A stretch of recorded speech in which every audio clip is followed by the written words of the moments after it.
Irmãos e irmãs, um privilégio, um prazer poder estar aqui participando das comemorações de aniversário e compartilhando um pouco daquilo que a orientação da Palavra de Deus nos dá.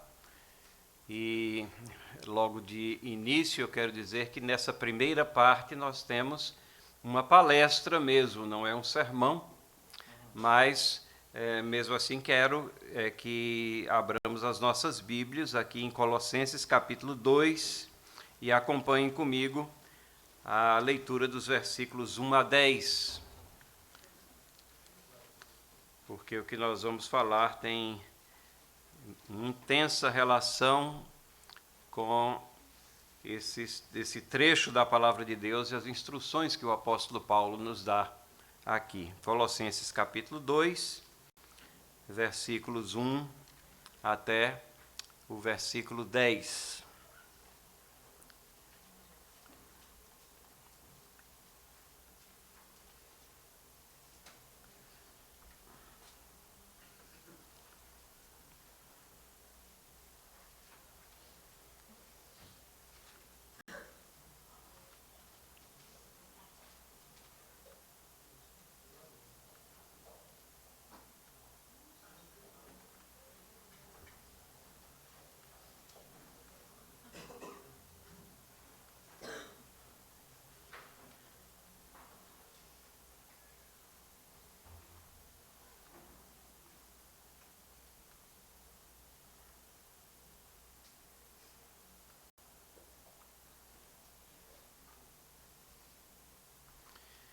Diz assim a palavra de Deus: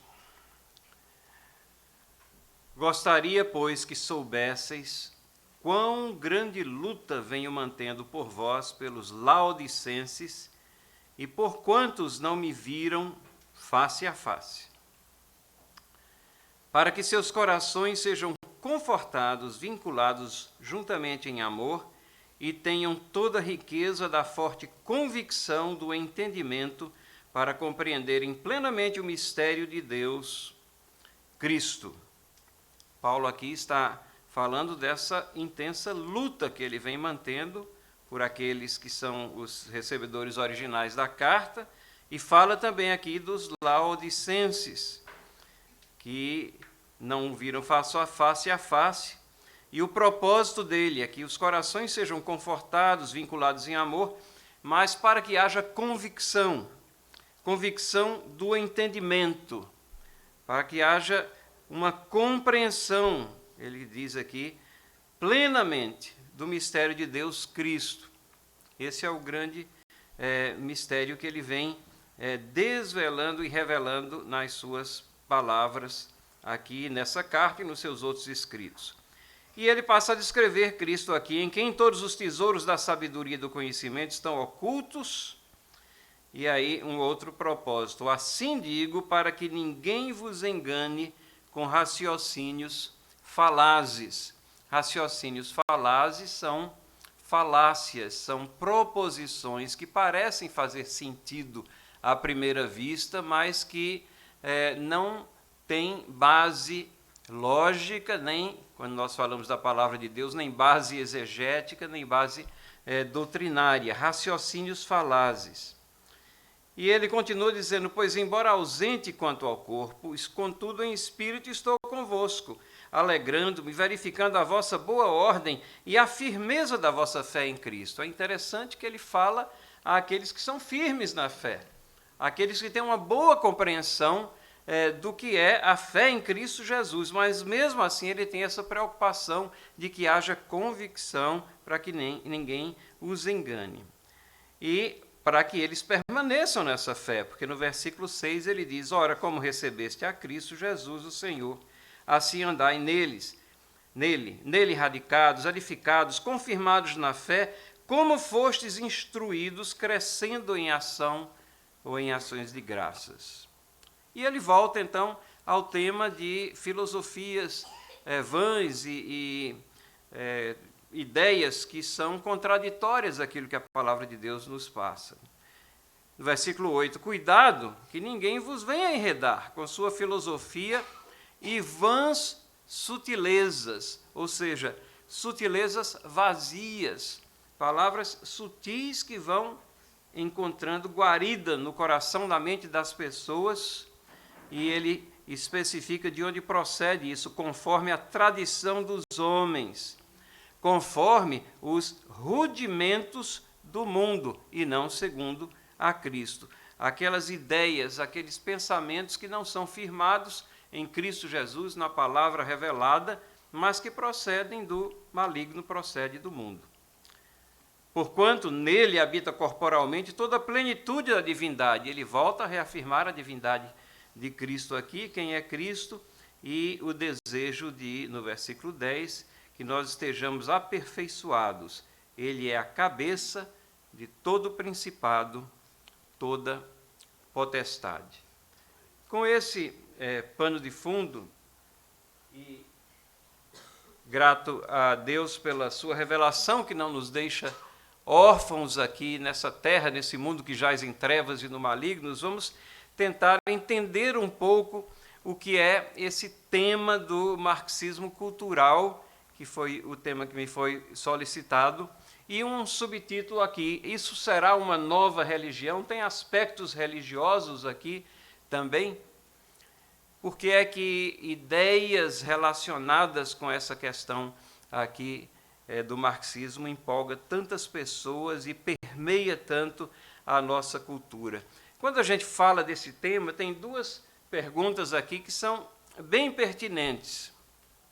E eu vou tentar já respondê-las para que a gente saiba mais ou menos o rumo que nós vamos dar andamento aqui e seguir. Primeiro, o marxismo cultural é uma conspiração organizada por pessoas conectadas ao longo da história. Muitas vezes, pessoas fazem a exposição desse tema e preocupam-se bastante em fazer a conexão de uma pessoa com outra ou de organizações uma com as outras, como se houvesse alguma coisa humanamente orquestrada. E logo de início eu vou dizer que não é essa a nossa abordagem.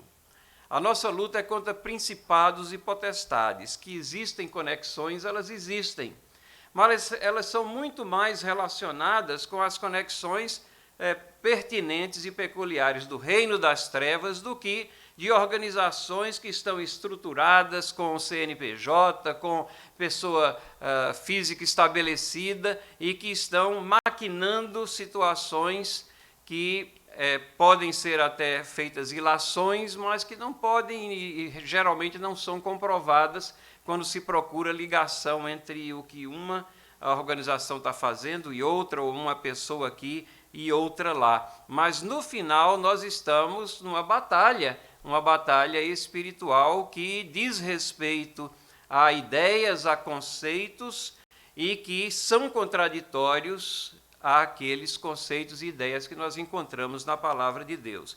Mas nós não vamos abraçar ou apresentar algum tipo de teoria da conspiração respaldada em pessoas ou organização.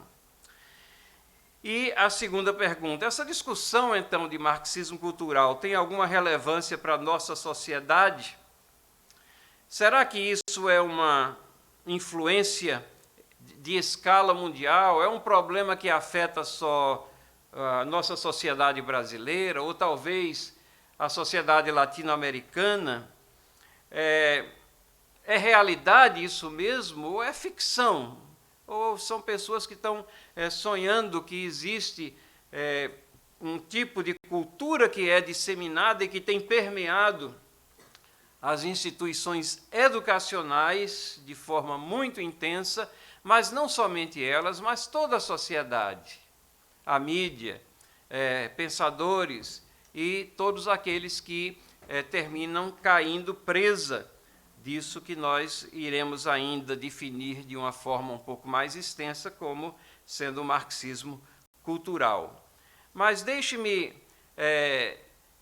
falar um pouquinho sobre uma experiência recente que eu tive. Há 10, 12 dias atrás, a gente estava na Nova Zelândia e fui participar de diversas reuniões representando à Igreja Presbiteriana do Brasil, fui pregar em algumas ocasiões e recebi um convite que era assim meio inusitado de falar exatamente sobre o marxismo cultural lá na cidade de Queenstown, na Nova Zelândia. E eu fiquei pensando, puxa vida, a Nova Zelândia é um país muito bem estruturado, organizado, tem bases éticas assim muito profundas, eles se orgulham. Uma das coisas que eles se orgulham muito é de que o grau de honestidade medido por esses indicadores internacionais é muito alto. Existem cartazes, placas, assim que você entra no aeroporto, conclamando a que você seja honesto em todas as coisas e nas declarações lá na alfândega e tudo mais. E será que o marxismo cultural é uma questão que afeta essa sociedade também?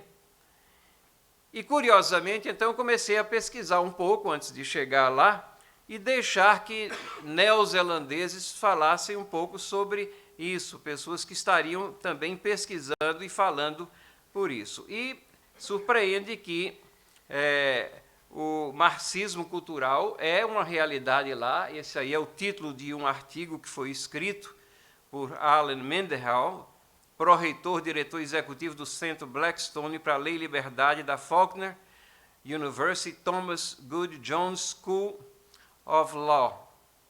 E ele diz assim: muito daquilo que se fala sobre marxismo cultural às vezes é algo não concebível, é algo que está desinformado, é algo que traz teorias da conspiração. Muitas vezes há uma simplificação que ignora ou que faz pouco caso das tensões e das fissuras que existem entre grupos partidários, né, dessa ideia de esquerda, e o marxismo cultural não pode ser reduzida para se proclamar, por exemplo, uma coisa politicamente correta ou uma política de identidade.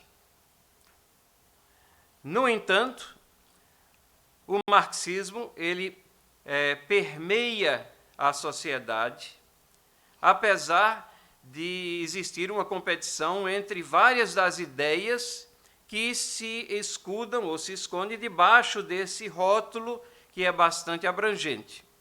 Muitas vezes esse marxismo ele é autoevidente, outras vezes ele é residual, ele está implícito. De qualquer maneira, ele atingiu um caráter distinto e envolvente que eruditos literários têm retrabalhado o marxismo clássico para demonstrar como sendo a razão da relação da literatura e a cultura de classe, poder e a análise do discurso, né? Então, essa pessoa aqui faz uma análise dizendo que, apesar de não existir uma homogeneidade dentro dessas ideias, mas, de forma latente ou explícita, há um certo permear da cultura. E nós temos aqui, na Nova Zelândia, ainda, aqui na Nova Zelândia, então, começa uma particularização, e na maior parte do mundo ocidental, o marxismo cultural é uma doença que está infectando não somente os partidos da esquerda, mas, através de permearem a nossa cultura, tem também penetrado através dos nossos partidos conservadores também. Então, tanto é uma força tão poderosa que permeia tanto aqueles partidos lá na Nova Zelândia que são identificados como esquerda, como partidos políticos conservadores. E eu fiquei meditando que aqui no Brasil, muitas vezes, nós lutamos com essa mesma situação. Muitas vezes os discursos de pessoas que estão na linha de frente na esfera política, não há muita diferença no discurso.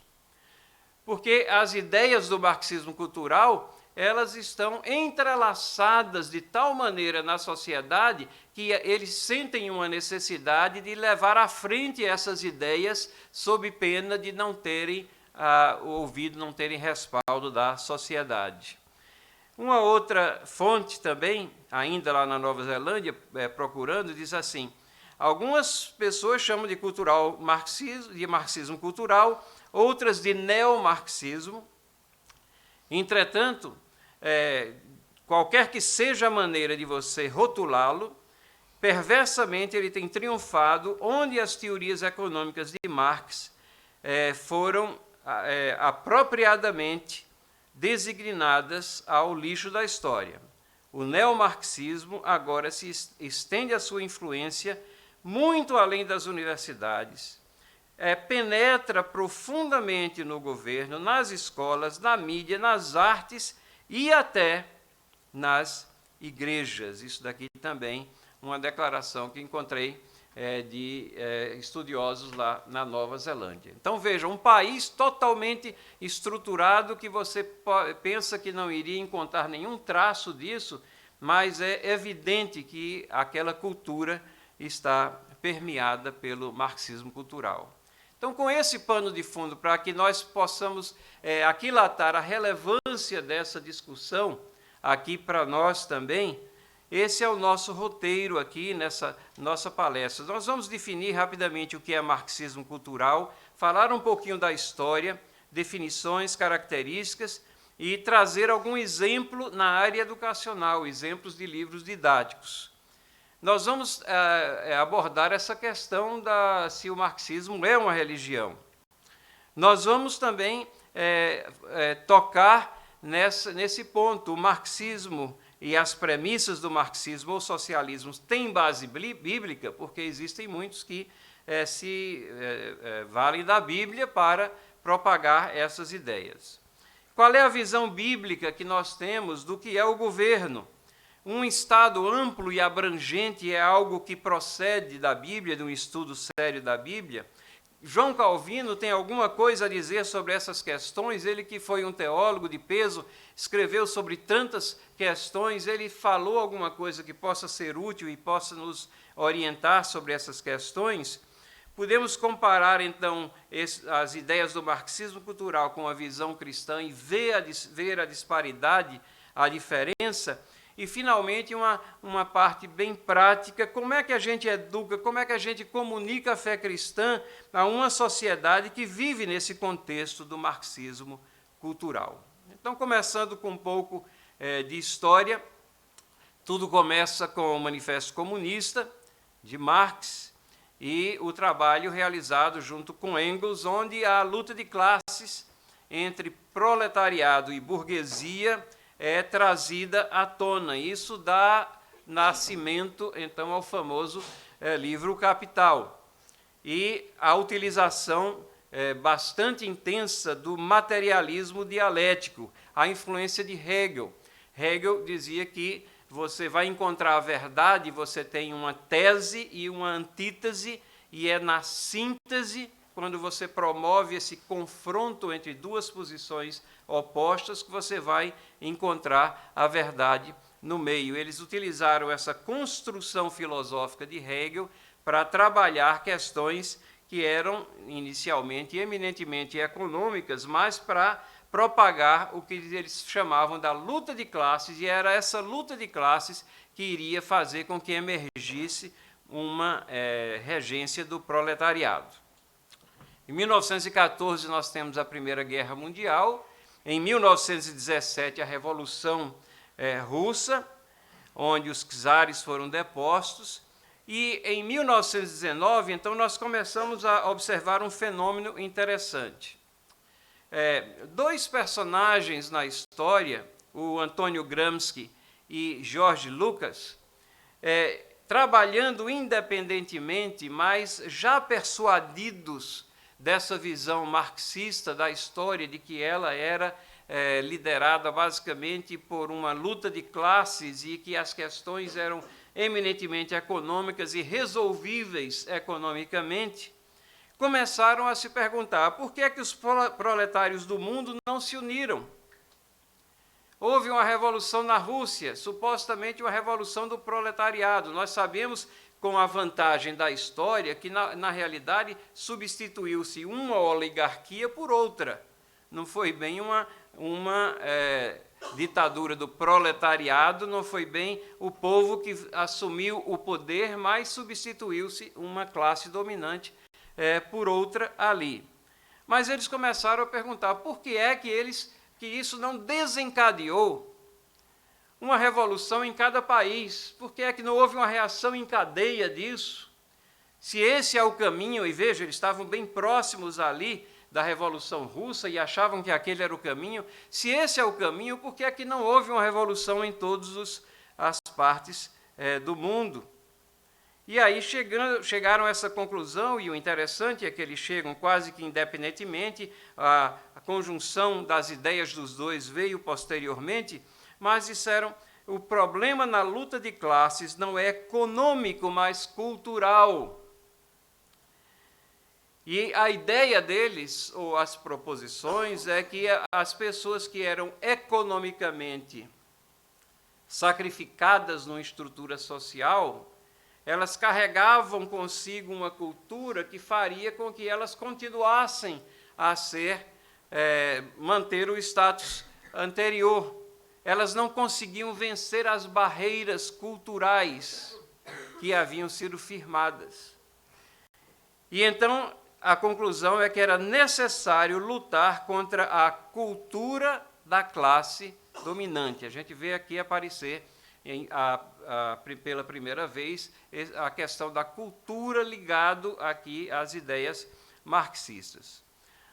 O Gramsci, que é esse jovem simpático que está aí, disse assim: o mundo civilizado tem sido saturado com cristianismo por 2000 anos.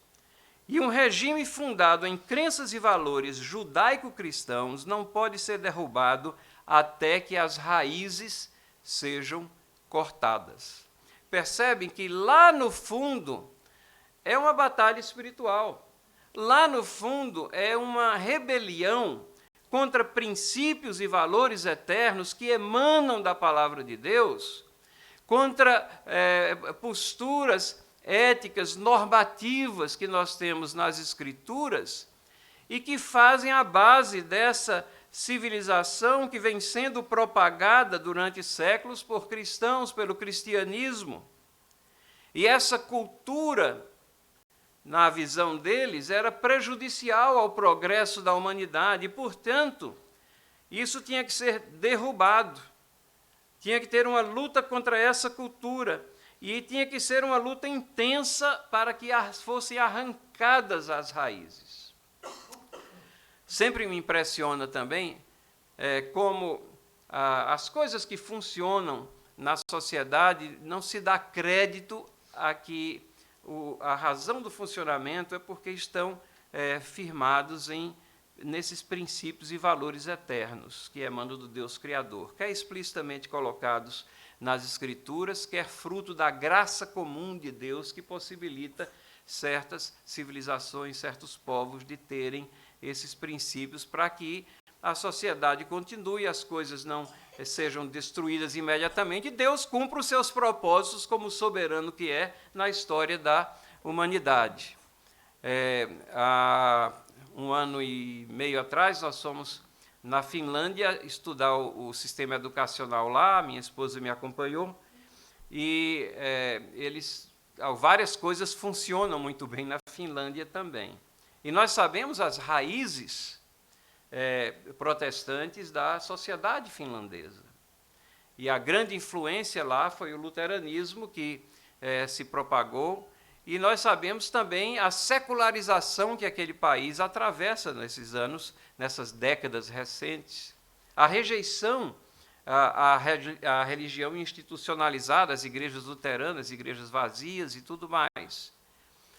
Mas, numa das reuniões lá, eu coloquei a seguinte pergunta, se aquelas coisas, aqueles princípios que eles estavam ali ressaltando, não seriam fruto exatamente do ensino da palavra de Deus e desses princípios e valores eternos contidos na palavra. E houve uma reação até um tanto ou quanto desmedida, no sentido de rejeitar, não, de jeito nenhum, aquilo era fruto da evolução da sociedade, ou as coisas que funcionavam eram fruto do homem, né? Essa é a ideia básica.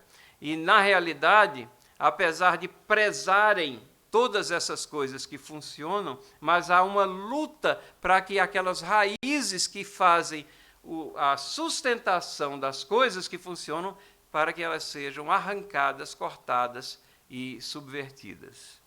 E isso aqui está na raiz, na base do marxismo cultural. Ainda explorando um pouco a história aqui, em 1923 foi fundado um Instituto para a Pesquisa Social, ficou conhecido como Escola de Frankfurt, e alguns nomes começam a despontar naquela ocasião. Max Horkheimer, Wilhelm Reich, Erich Fromm, Herbert Marcuse. E essa decepção com a luta do proletariado, que havia sido identificada lá por Gramsci, ou vocalizada por Gramsci, ela também encontra eco no trabalho desses eruditos aqui. E eles postulam que a cultura não é uma superestrutura, mas uma variável independente que deve ser confrontada. Por que é que eles falaram isso? Porque Marx, nas suas teses, ele dizia que a luta era econômica e a cultura era uma superestrutura, e essa luta econômica ela podia funcionar dentro de qualquer estrutura cultural, porque ela estava acima daquela luta de classes que tinha raízes econômicas. A análise deles diz, não, essa cultura não é uma superestrutura, na realidade ela tende a permear situações que estão sendo tentadas ser mudadas, então deve haver um confronto explícito contra quê? Contra a cultura. Ora, no transcurso da história, em 1933, a gente tem a ascensão de Hitler e há uma certa perseguição à escola de Frankfurt, e vários desses migraram para os Estados Unidos, vários desses eruditos aqui, que faziam parte da escola de Frankfurt, entre eles, o mais importante talvez deles, o Marcuse, e ele criou esse termo, the New Left, a nova esquerda, né? Aonde ele conclamava uma revolução, uma coalizão dos oprimidos, negros, estudantes, feministas, homossexuais, onde ele junta as ideias de Marx com as ideias de Freud, onde ele fala de um condicionamento psicológico que é trazido pela cultura, onde ele propaga, já nessa época, em 1950, uma normalização do homossexualismo. E como é que isso iria se processar? Através da massificação de que essa era uma situação normal que tinha que ser aceitada pela sociedade. Então, todas essas ideias aqui que estão em gestação, nós vemos hoje desabrochando em todos os lugares do mundo. Marcuse foi um escritor muito prolífero e também procurado para palestras, e um verdadeiro guru, né, da chamada New Left. Esse aqui é um dos livros dele, Eros e Civilização, onde ele faz essa conjunção, inclusive das ideias de Marx com Freud. Ele leva à frente isso que nós estamos colocando aqui como tolerância repressiva e tolerância libertadora.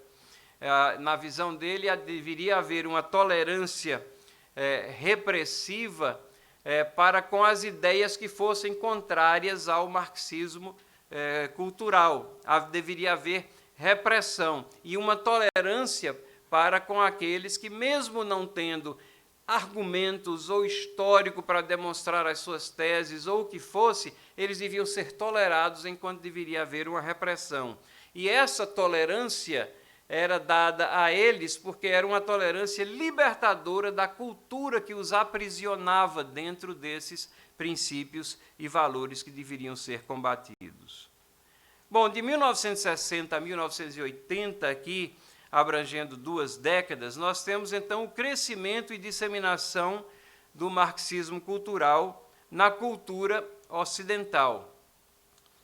O conceito de preconceito, qualquer coisa que você levante em oposição, mesmo que seja uma oposição legítima, mesmo que seja uma oposição bem fundamentada, se você está falando em círculos eclesiásticos, uma oposição bem fundamentada na palavra, ou se você está falando de uma forma mais ampla, uma oposição bem fundamentada também em pontos lógicos que mostra que essas ideias contra a cultura elas são destruidoras da sociedade, isso é imediatamente rotulado de preconceito, você é preconceituoso.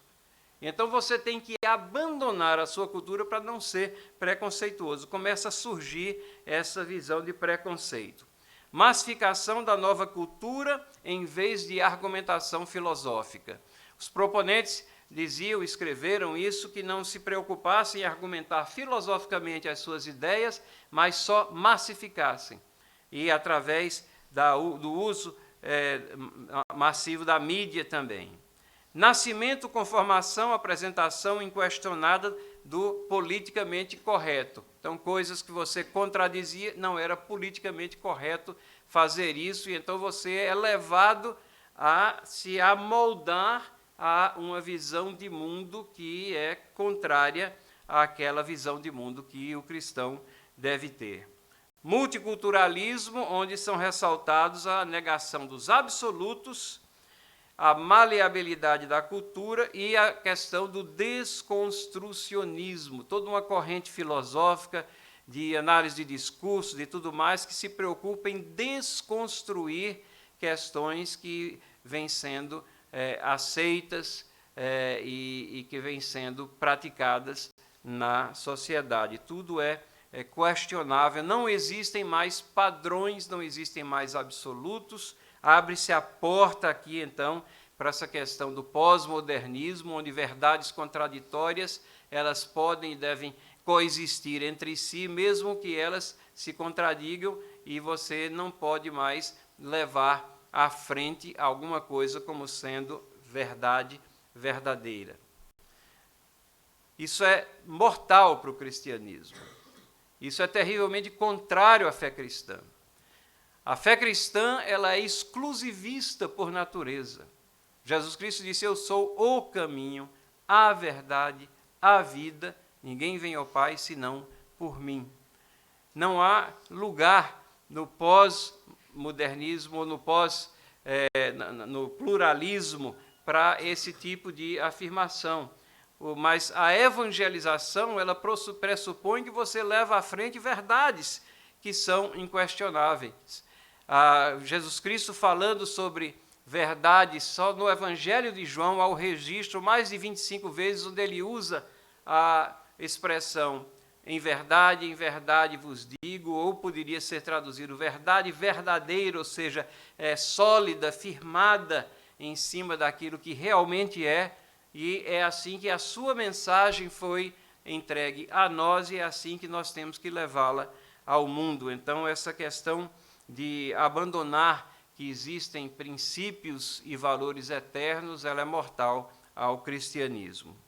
E em 1970, no meio aqui dessa confusão dessas 2 décadas, a visão do marxismo cultural começa a entrar o cristianismo, entre aspas, porque começa com teologia da esperança, que é no seio luterano, e deságua em teologia da libertação, onde a propagação maior é no meio católico romano, e dentro do seio evangélico, a visão do evangelho social, que vem desaguar nos últimos anos sob uma sigla TMI, né, que é Teologia da Missão Integral, onde se fala da necessidade de se atender às questões sociais antes que venha a se pregar ou propagar o Evangelho.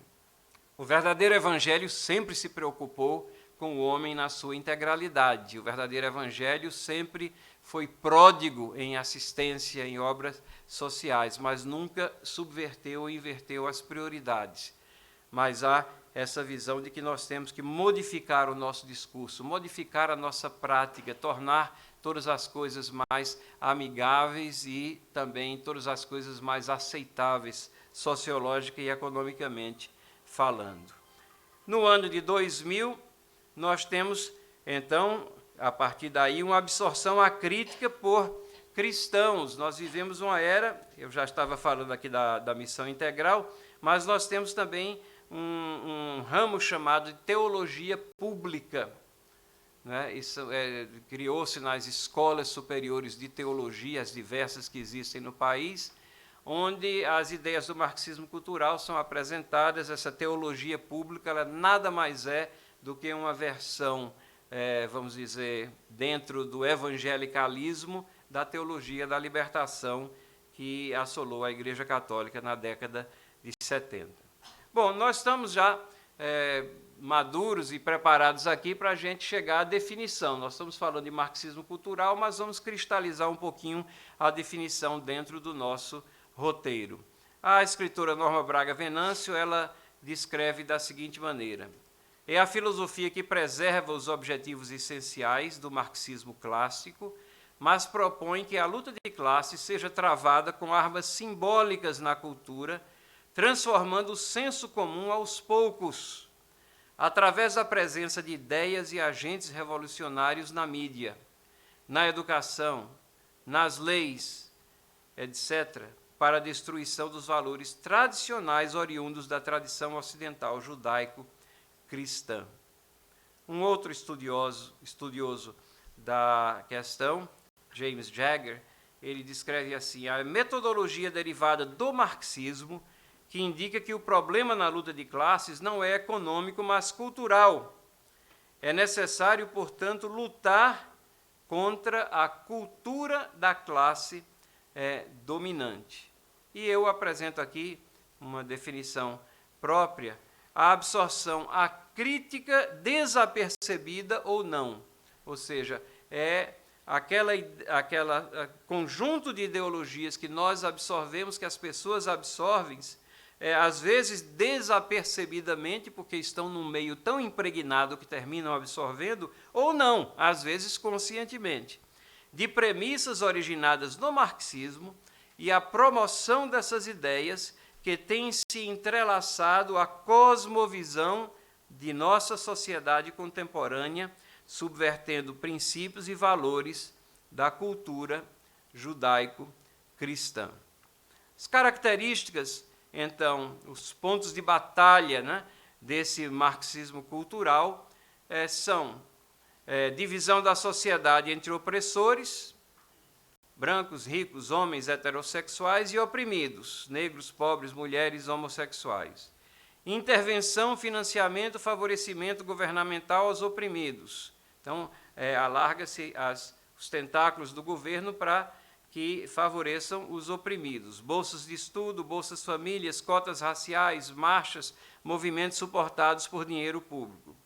Desvalorização do casamento, da maternidade. Afinal de contas, isso faz parte, um dos pilares da nossa cultura.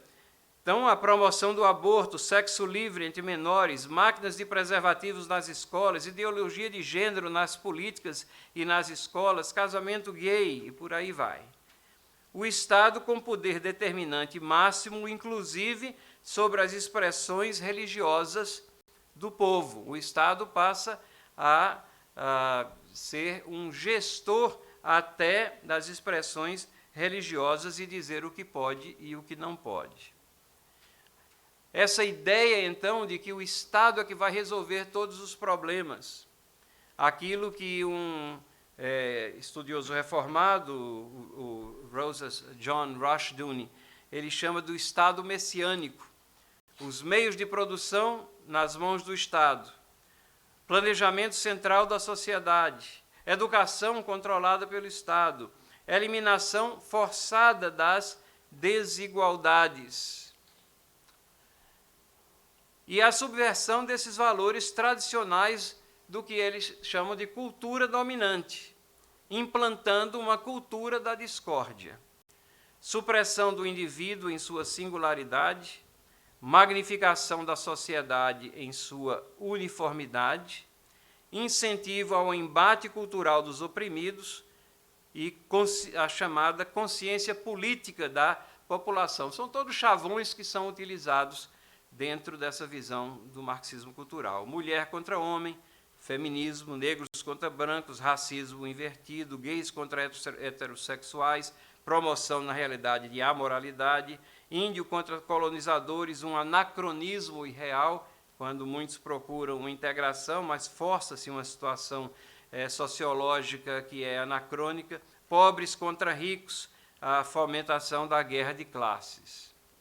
E, dentro das ferramentas utilizadas, o viés da educação.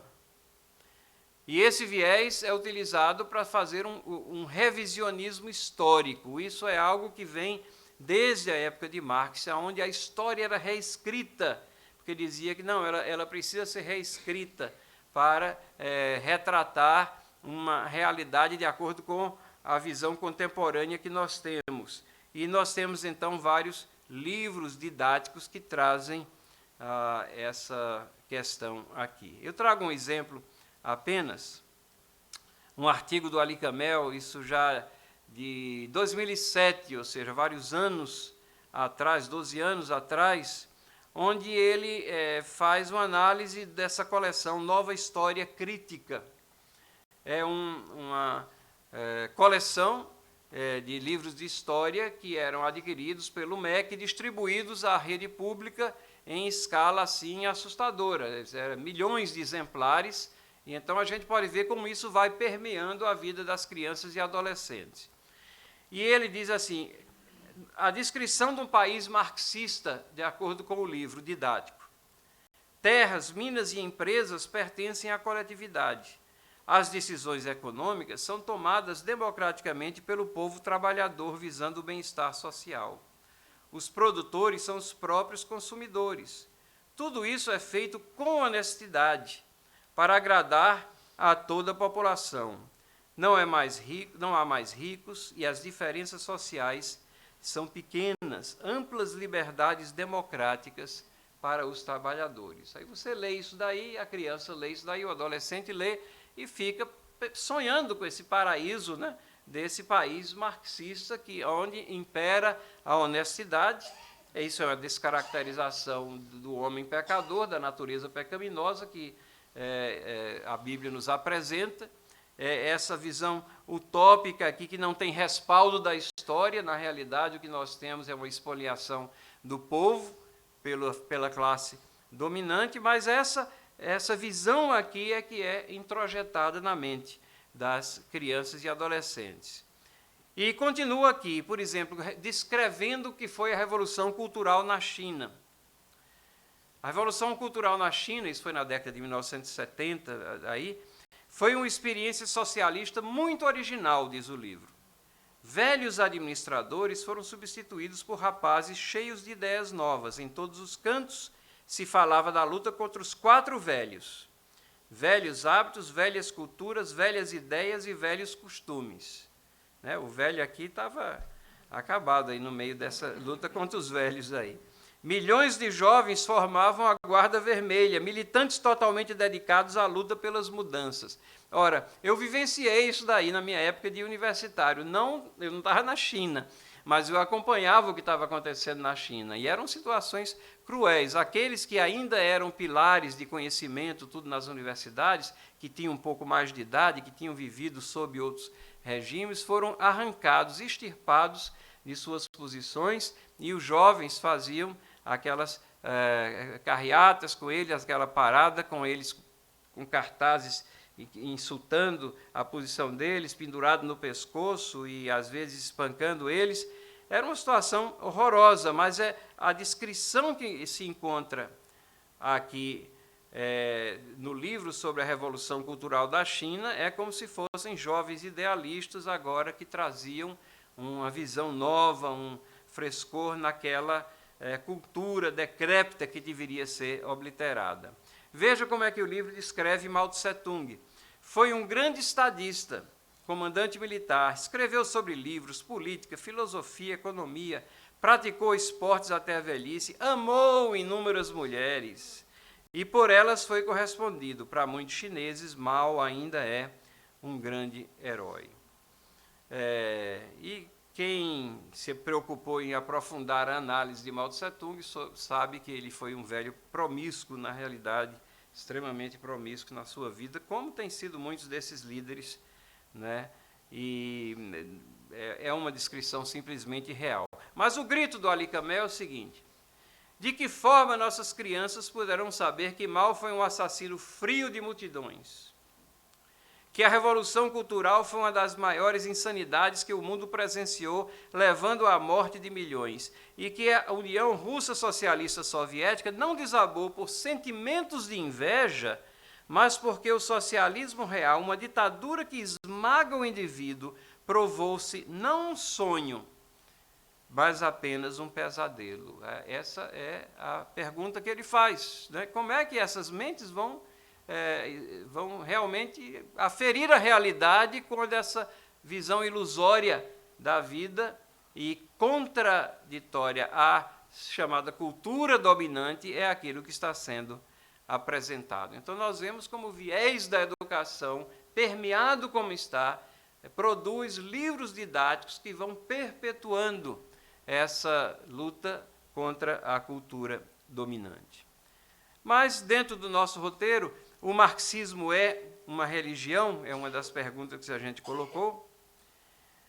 De acordo com Marx, isso é interessante, a religião é uma característica de sociedade dividida em classes. E, consequentemente, não haveria necessidade de religião em uma sociedade ideal sem classes. Então, percebam, o que Marx postulava é que religião era uma coisa, era um apêndice assim, bastante incômodo, né? Desnecessário, ópio das massas, era algo descartável. Mas os seguidores de Marx, eles têm se apegado às suas ideias e propagado com o afinco que caracteriza uma fé religiosa. Há uma campanha, na realidade, contra Deus, né? Aqui nós temos uma foto aqui do Richard Dawkins, dando apoio a uma campanha de 2009 em Londres. Eles alugaram lá o espaço em 30 ônibus, fazendo propaganda contra Deus, né? E a faixa diz: provavelmente não existe Deus, então pare de se preocupar e desfrute a vida. Então, os pronunciamentos e ações de marxistas e neo-ateus produzem a impressão de que o marxismo e sua vertente cultural nada tem a ver com religião. Será mesmo assim? Porque aquilo que eles estão envolvidos traz em si essa semente de uma fé religiosa. E por isso que eu respondo afirmativamente: o marxismo é uma religião? Sim. E tem aqui alguns pronunciamentos. Roland Stromberg, um dos estudiosos também dessa área, diz assim: muitos estudiosos de Marx dão evidência de que Marx, não obstante seus pronunciamentos contra as religiões, criou uma religião ou uma religiosidade substitutiva, marcada por todas as características essenciais de uma fé. Não é porque existam evidências, mas é uma fé naquilo que é postulado. Bertrand Russell, que foi filósofo, matemático famosíssimo, ele disse assim, ele próprio, marxista, diz: o marxismo tem tudo o que necessita para se qualificar como uma religião. Alexei Gorky disse, ele pediu que o marxismo fosse reconhecido, vejam, como a mais religião de todas as religiões. Esse não estava nem contente de ser uma religião, mas queria ser a religião, né? Robert Tucker diz assim: o que Marx declarou ser uma descoberta científica, porque o livro Capital é colocado como se fosse um tratado científico, e ele diz aqui, era, ao contrário, do princípio ao fim, uma fé escatológica. Do princípio ao fim, uma fé escatológica, projetando uma situação utópica e real que desconsidera certas questões básicas, inerentes à nossa fé, como a depravação total da natureza humana e firmada, calcada em cima bondade do proletariado, quando na realidade a depravação atinge a todas as pessoas e a pessoa na sua inteireza também, a não ser pela graça e misericórdia de Deus revelada no Evangelho Salvador de Cristo Jesus e aplicada pelo Espírito Santo de Deus. Mas as premissas do marxismo cultural, será que tem base bíblica? Porque existem aqueles que dizem que sim. E essa, eu digo, é a face cruel do marxismo, socialismo e do marxismo cultural. Essa tentativa de basear as ideias ou entrelaçar as bandeiras com a fé cristã. Para que isso seja feito, é necessário um verdadeiro contorcionismo teológico exegético para justificar a crença socialista marxista. Aqui estão alguns dos argumentos que são usados. Dizem esses que são evangélicos e que são partidários e se envolveram com o marxismo cultural, eles dizem: o socialismo não procura resolver injustiça e despertar o que há de melhor nas pessoas. Então seria uma forma de você promover o bem, né? As terras alocadas, vejam, esse argumento eu li uma vez, as terras alocadas ao povo de Israel foram repartidas igualmente, essa é a base para se fazer uma reforma agrária, então isso era utilizado como base. E a mais comum, a que vocês provavelmente já ouviram outra. Não, mas Atos capítulo 2 é uma experiência socialista. Então, o socialismo tem base bíblica. Aqui, os cristãos deveriam atentar a isso. Será que realmente é assim? Vamos dar uma olhada um pouquinho mais acuradamente. Socialismo encoraja os melhores sentimentos. Na realidade, socialismo e comunismo ignoram a doutrina bíblica da depravação da humanidade, depravação total, Romanos 3, 23, todos pecaram, destituídos estão da glória de Deus, e a delegação a cada pessoa de empreender iniciativa pessoal para sujeitar a criação, aquilo que nós chamamos do mandato cultural, lá em Gênesis capítulo 1, 28, onde as bases ali do empreendedorismo e da validade do trabalho e o homem se envolvendo em todos os aspectos e áreas do saber, do conhecimento, para que venha sujeitar a criação, esse pedaço aqui da criação, que é o nosso planeta Terra, onde Deus nos colocou, a semente está lá em Gênesis capítulo 1, versículo 28. A questão da distribuição de terras. Ora, se a gente lê com cuidado como é que foi a alocação nas tribos de Israel, na conquista da Palestina, as tribos tiveram terras em locais diferentes, foram feitas alianças diversas, algumas delas bastante espúrias, umas terras eram mais férteis do que as outras, existiam desigualdades latentes, existia lei, existia direito, existia punição na quebra da lei.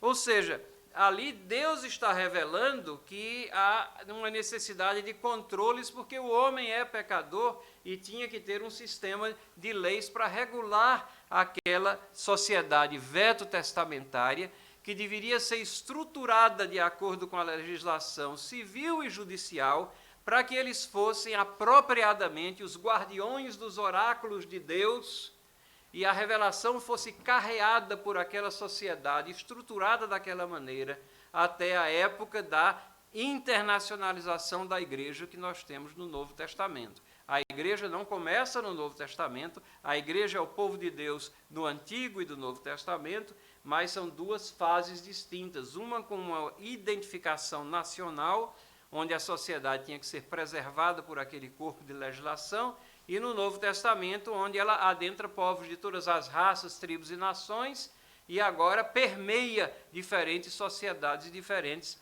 estruturas. Mas, em todas essas situações, nós vemos aqui, pela intervenção divina, as leis, os direitos, as punições colocadas ali naquela sociedade. Não pode servir de parâmetro, de exemplo para aquilo que se propaga hoje em dia como sendo uma distribuição equitativa de propriedades. Limitações latifundiárias existiam, E, além do mais, a legislação civil ou judicial, ou aqueles parâmetros ali colocados, não tem valor normativo para nós. O que nós temos como valor normativo é a lei moral de Deus, resumida nos 10 mandamentos e resumida mais nas afirmações de Cristo, de amar a Deus sobre todas as coisas, ao próximo, e também amar o próximo como a nós mesmos, de tal maneira que a gente cumpra com as nossas obrigações verticais para com ele e horizontais para com o nosso próximo, debaixo das diretrizes divinas. E Atos 2, 42, 47. Será que nós temos aqui realmente uma experiência comunista? Será que essa é a exegese correta? Primeiro, a gente tem que ter a consciência de que ali em Atos 2, 42 a 47, nós temos um registro histórico descritivo. Nós não temos aqui uma descrição normativa para os cristãos. Ali era uma situação peculiar, onde nós temos um registro histórico descritivo. E há uma descrição daquele microcosmo social existente entre cristãos. Querem ver a diferença entre um registro histórico descritivo e um prescritivo? Lá em 2 Tessalonicenses 3,10, diz assim: aquele que não trabalha, não coma. Né? Então, essa é uma afirmação também que não se coaduna muito bem com as premissas do marxismo cultural, mas essa é prescritiva mesmo. Mas, voltando aqui a Atos 2,42, o contexto lá era um contexto de perseguição. E, mais importante ainda, é ressaltado o caráter voluntário da iniciativa. Não foi nenhum governo estruturado que chegou naquela comunidade e disse: tem que ser assim. Não, foi um caráter voluntário. Vocês lembram bem, devem lembrar a palavra de Pedro a Ananias, quando ele quis dar, né, aquele chapéu lá, aquela mentira, dizendo que tinha aqui o valor do dinheiro, o valor da venda que eu fiz do terreno, e Pedro vira-se para ele e pronuncia julgamento, mas importante a gente anotar que Pedro diz assim: por que foi que você fez isso? Conservando-o, não era teu? Pedro está respaldando ali o direito da propriedade. Ele não tinha a necessidade de fazer aquilo, e muito menos de mentir àquela comunidade ali em que ele estava inserido, porque ao fazer isso ele estava mentindo a Deus, né? E contra a diretriz do Espírito Santo. Então não há respaldo na palavra de Deus para essas ideias, mas há um esforço assim enorme de tentar relacionar o cristianismo com o marxismo. Isso vem de longa data. Há um livro aqui chamado A Origem do Cristianismo, escrito por Karl Kautsky. Esse livro, o Karl Kautsky viveu de 1854 a 1938, e em 1908 ele escreveu esse livro. A tese dele é que o comunismo se origina numa visão marxista, né? É uma descrição um pouco anacrônica, né? E ele diz, o livro foi escrito em 1908, foi publicado somente em 1969 e foi traduzido para o português em 2010, mas está disponível na editora Record. Fazendo uma resenha desse livro, André Egg disse assim: o cristianismo assim desvendado por Kautsky foi um movimento proletário, a princípio uma comunidade sediciosa do nacionalismo judaico de Jerusalém e da Galileia, que praticou o comunismo do partir o pão. Então, a tese dele todinha no livro é essa, de que o cristianismo ele tem as bases marxistas ali latentes na sua prática, na construção da igreja primitiva e tudo mais.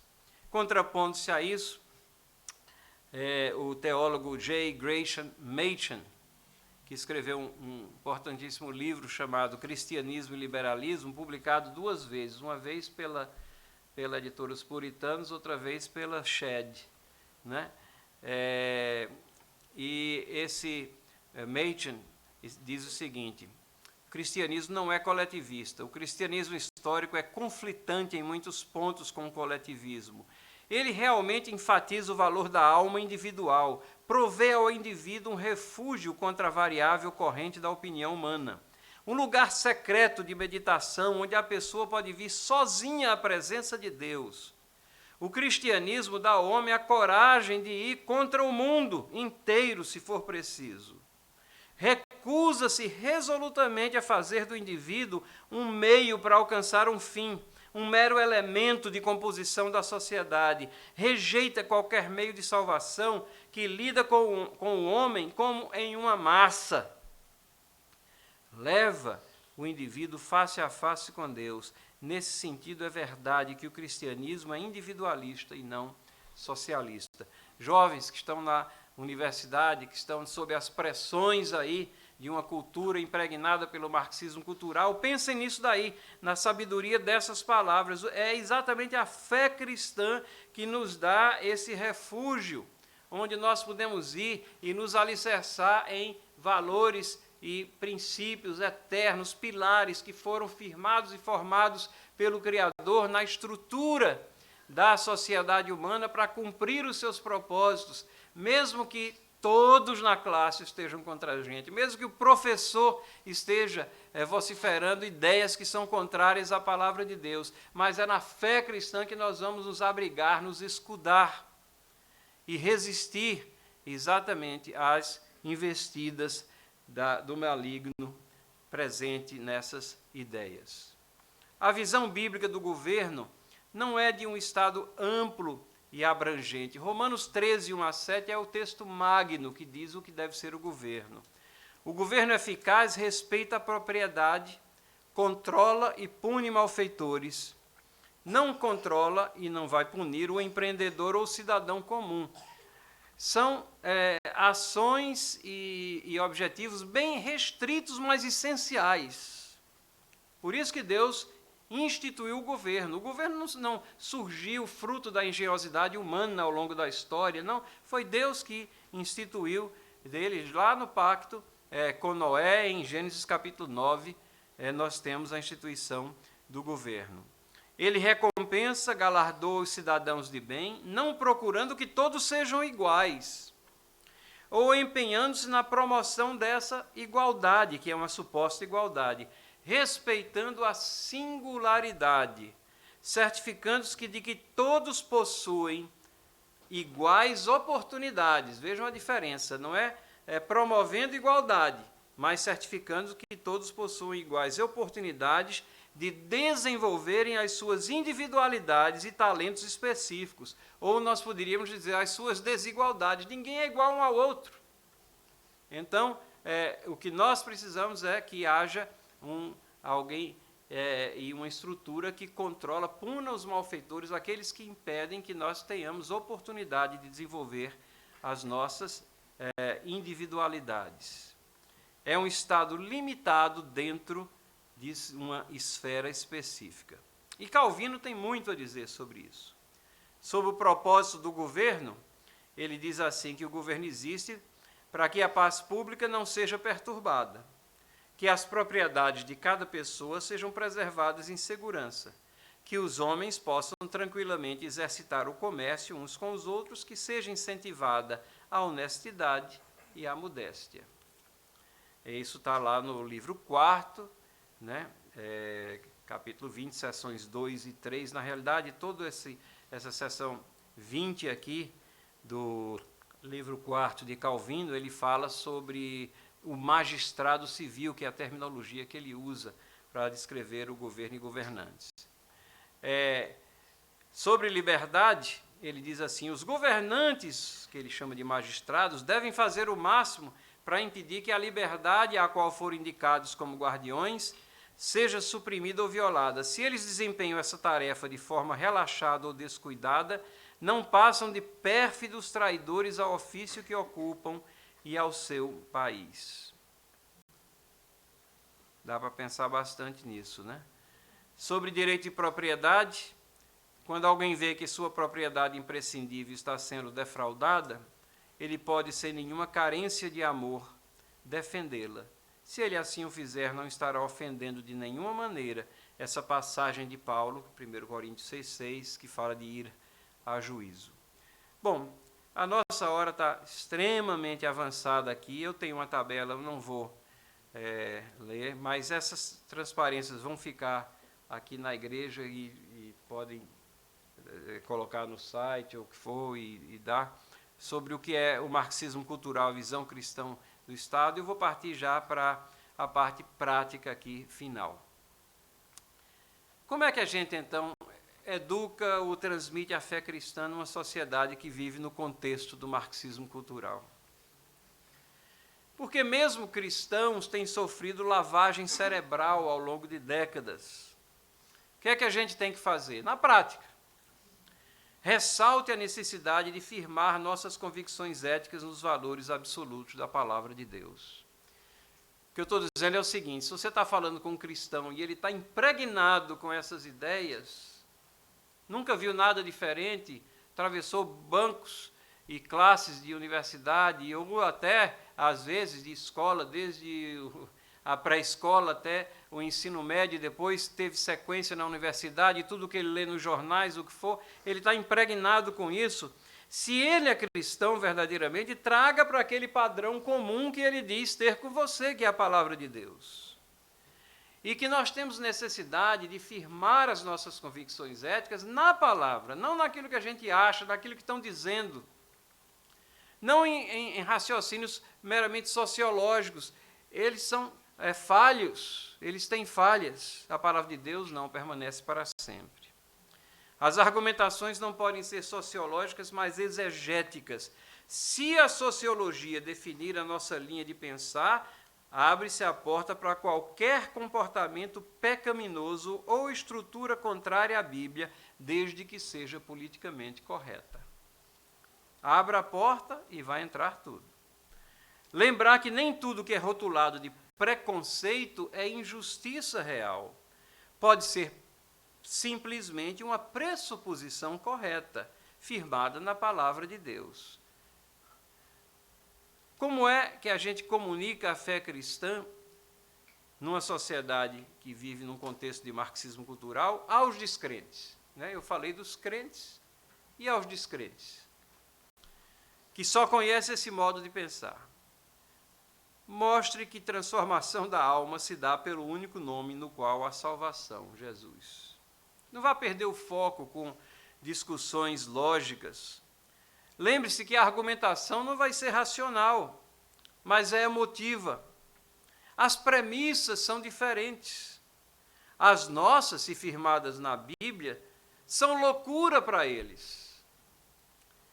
Dependemos não do nosso poder de convencimento, mas da ação milagrosa do Espírito Santo de Deus. Então, o que é que temos que fazer?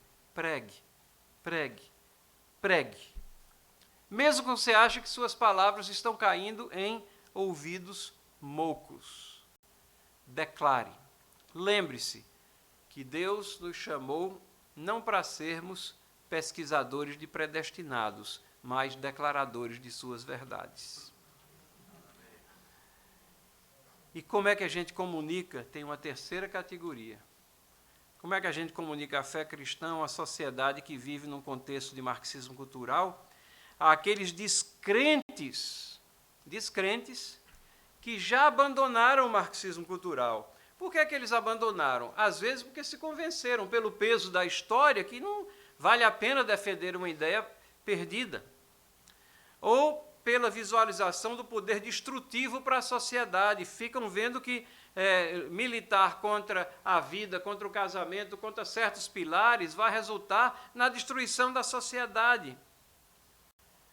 Mas tem algo importante, não vá se enganar, que conversão de ideias não significa conversão real. A alma pode estar ainda irremediavelmente perdida. E não tem alternativa. Como os descrentes, pregue a Cristo.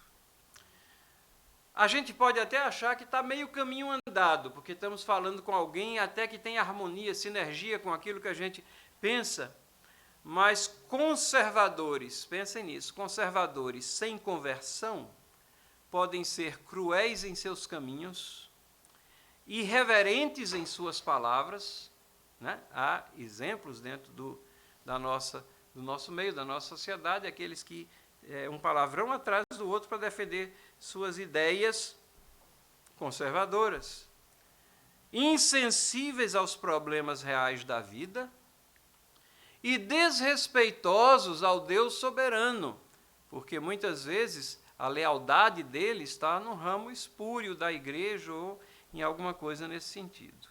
Ou seja, mera persuasão política não redime as pessoas.